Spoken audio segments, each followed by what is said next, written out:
pertimbangan pemerintah memberikan insentif bagi kelas menengah atas ini memang tidak lepas dari struktur pertumbuhan konsumsi rumah tangga kita yang memang disumbang oleh konsumsi kelas menengah atas. Jadi 80% lebih konsumsi rumah tangga memang disumbang oleh kelas menengah atas.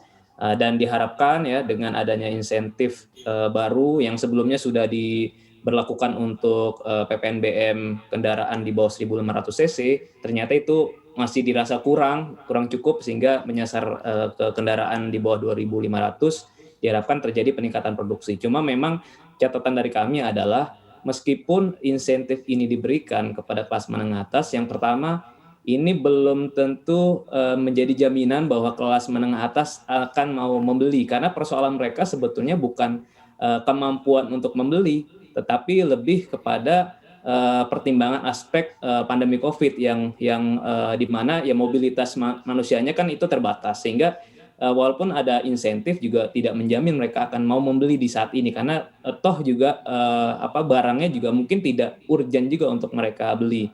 Yang kedua, ada konsekuensi ketika kebijakan ini diberlakukan.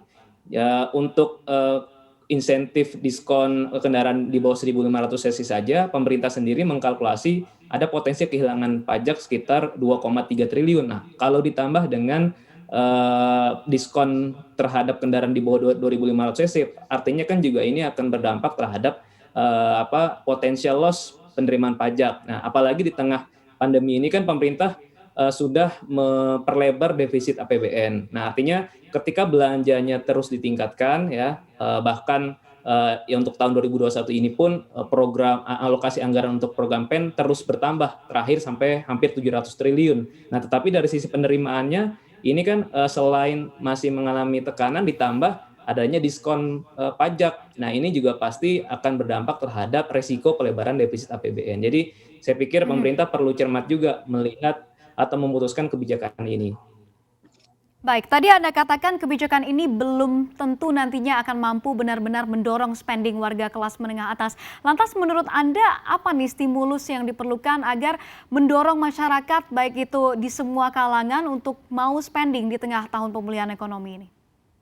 Ya, ya ini kan sebetulnya arahnya untuk mempercepat pemulihan ekonomi, di mana komponen terbesar penyumbang pertumbuhan PDB kita kan konsumsi rumah tangga 60%. Tetapi kita harus melihat lagi bahwa ada pertumbuhan sektoral yaitu industri manufaktur memang 20% peranannya. Tetapi di industri manufaktur, industri mana nih yang kontribusinya juga cukup signifikan selain industri di transportasi. Nah, kalau di transportasi sendiri sebetulnya kontribusinya buat industri non migas itu hanya sekitar 7,5%. Paling besar itu justru dari industri makanan minuman.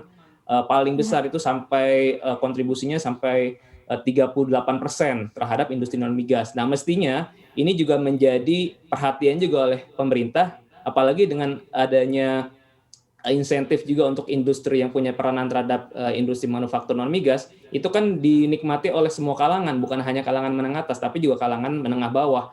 Nah, yang kedua juga kalau mau fair, mestinya pemerintah juga memberikan ke industri-industri lain yang punya multiplier efek yang tinggi juga, bukan hanya industri otomotif. Ya tadi industri makanan minuman, yang kedua adalah industri properti misalnya. Karena kalau kita melihat misalkan salah satu komponen bahan baku untuk industri properti seperti industri semen itu juga masih mengalami tekanan. Nah, bagi Anda yang ingin mengikuti berita ekonomi dan juga bisnis, jangan lupa untuk install CNBC Indonesia di App Store dan juga di Play Store.